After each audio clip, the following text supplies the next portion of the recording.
Now that we know how bones are formed, we can look specifically at the histology of the bone tissue. And the bone tissue is also known as osseous tissue. In the tissues lecture, I told you that the bone tissue is a type of connective tissue. And what makes the bone tissue hard is that the extracellular matrix has lots of mineral salts, mostly calcium and phosphate salts. And basically, 50% of the bone consists of these crystallized minerals that they are deposited in the extracellular matrix and they crystallize, causing the bone tissue to get hard. And this crystallization process is what we call calcification. So when we look at percentages, what we see is that basically 50% of the bone tissue consists of crystallized mineral salts. And then we have approximately 30% of the bone tissue being composed of collagen fibers. Remember, collagen fibers are very important because they give the necessary flexibility, the tensile strength to the structure they are making up. And the 20% that's missing is water. So here you have the three main components of the bone tissue. We have crystallized salts, we have collagen fibers, and water. Now, there are two main types of bone tissue. We have the compact bone and we have the spongy bone. Let's quickly draw a long bone. The most outside part, we will find the periosteum, right? The peri root means periphery. Consequently, the periosteum is found in the periphery of the bone. Now, underneath the periosteum, we find right here the compact bone. And when we look at the epiphysis, we find the spongy bone. And the edges of the epiphysis, we find articular cartilage, remember? So here we have the articular cartilage. Do you remember what type of cartilage this is? This is hyaline cartilage, which is present since the endochondral ossification that we covered before. So this is the epiphysis, and here we have the other epiphysis, because the epiphyses are the ends of the bone, and making the dialogue between the two epiphyses, we have the diaphysis. And I mentioned before that in the middle, in between the epiphysis and the diaphysis, we have the growth plate, also called epiphyseal plate. And this plate is specifically found in an area that is in between, in the middle of the diaphysis and the epiphysis. And remember, that's M for middle and M for metaphysis. So the growth plate is found in the metaphysis. And the growth plate is what allows our bones to grow in length. When our bones are not growing in length anymore, that tells us that the epiphyseal plate or growth plate is not there anymore. And then the only thing left is a line in the place where the epiphyseal plate was found before. But now, since it is a line, it is called epiphyseal line. Now, when we look at the end of the diaphysis, we find a spongy bone. Because at the end of the diaphysis, we have the bone that's being formed from the epiphyseal plate. And the epiphyseal plate is cartilage. So we have bone being formed from cartilage. And if you go back to the endochondral ossification steps and you refresh your mind about the primary ossification center, you can see that when we are going from the cartilage cells moving into osteocytes, we had the formation of a spongy bone. We had the formation of the trabeculae. Consequently, at the end of the diaphysis, where we find bone developing from the growth plate, we have the presence of spongy bone as well. And with that being said, you can conclude that in the diaphysis, we find compact and also spongy bone. Another detail we can observe in the diaphysis is this big cavity in the middle, which is called medullary cavity. And since you have the periosteum in the periphery of the bone, you can conclude that you have the endosteum, endo, within the bone. And the endosteum is what lines the medullary cavity. Now, let's imagine we are looking at a cross-section right here. What we would see? We would see in the middle the medullary cavity. And then lining the medullary cavity, we have the endosteum. And then afterwards, we will have the compact bone. So this is the compact bone. And in the most outside, we have the periosteum. So this is the structure we would be seeing at this cross section. Now, each of these little balls that I drew, they are part of the compact bone. And each little ball is an individual osteon. Now, what is an osteon? If we zoom in into one of these circles, into one osteon, what we would see is concentric circles. So this is the most outside layer, and then you have another layer, and then you have another layer. And these concentric layers, these concentric lamina, are called concentric lamellae, because it makes a reference to lamina, to layers. Now, the lamellae are the crystallized extracellular matrix. So that is the extracellular matrix that has all those mineral salts deposited in it. And consequently, the concentric lamellae are hard. Now, if you look here at the middle of the osteon, right here at the center, we have a canal. And since this is a canal at the center of the osteon, this was named central canal. So, now we have a central canal, and this central canal is there because blood vessels go through it. And these blood vessels are very important to give nutrients and oxygen to the cells that are making up the bone tissue. And the cells that are making up the bone tissue are called osteocytes. Now, the osteocytes cannot survive in a very hard extracellular matrix that does not allow nutrients and oxygen to reach them. Consequently, what we see is a little lake, and inside this little lake, we find an osteocyte. And there are several little lakes. And the name of this little lake that we find an osteocyte within is lacuna.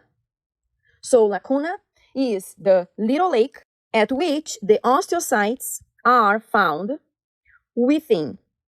And the plural for lacuna is lacunae.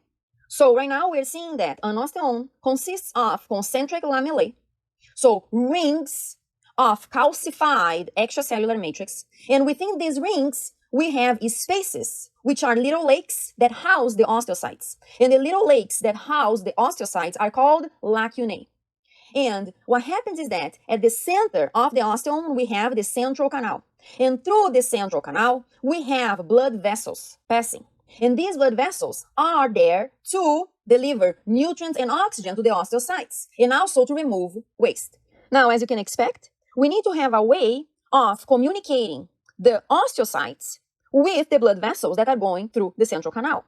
And they communicate via little canals. And little canals are called canaliculi.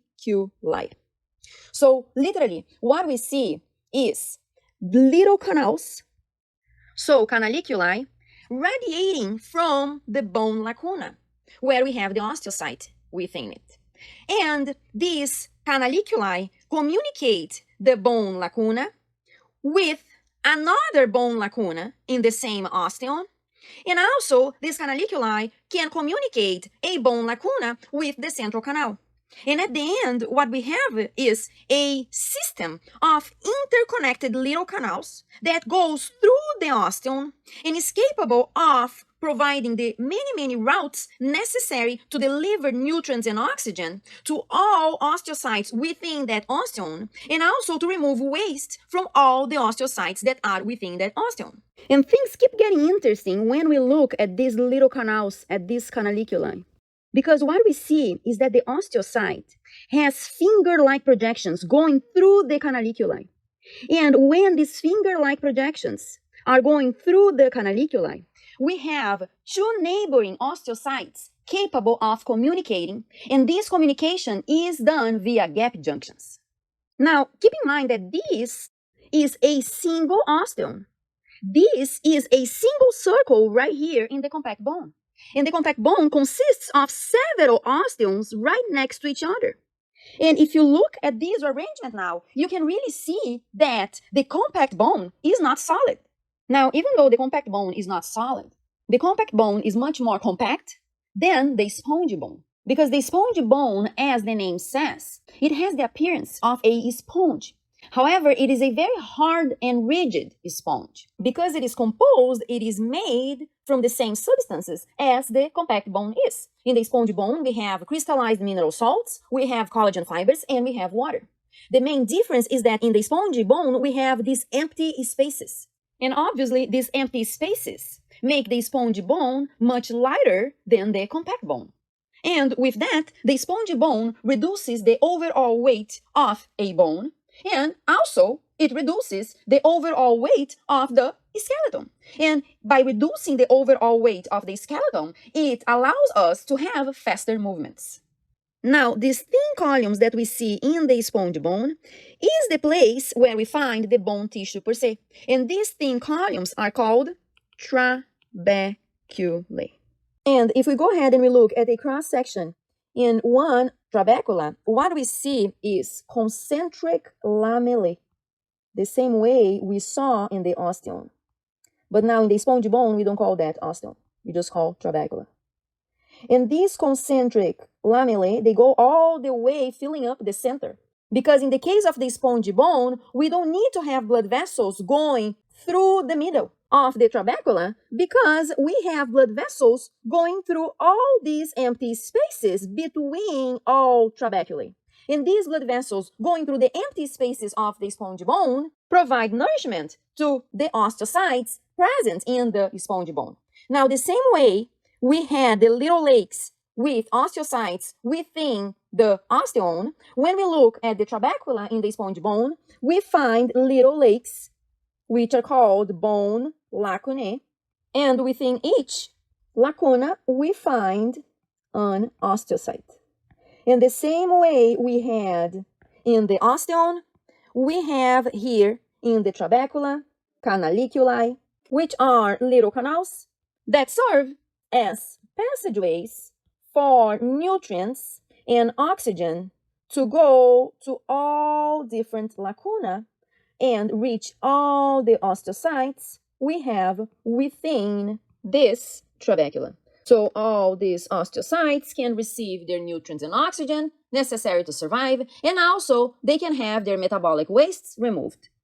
Now, besides these empty spaces between the trabecula of the spongy bone serve as a site for the blood vessels to go through, those empty spaces are extremely important because they house the red bone marrow.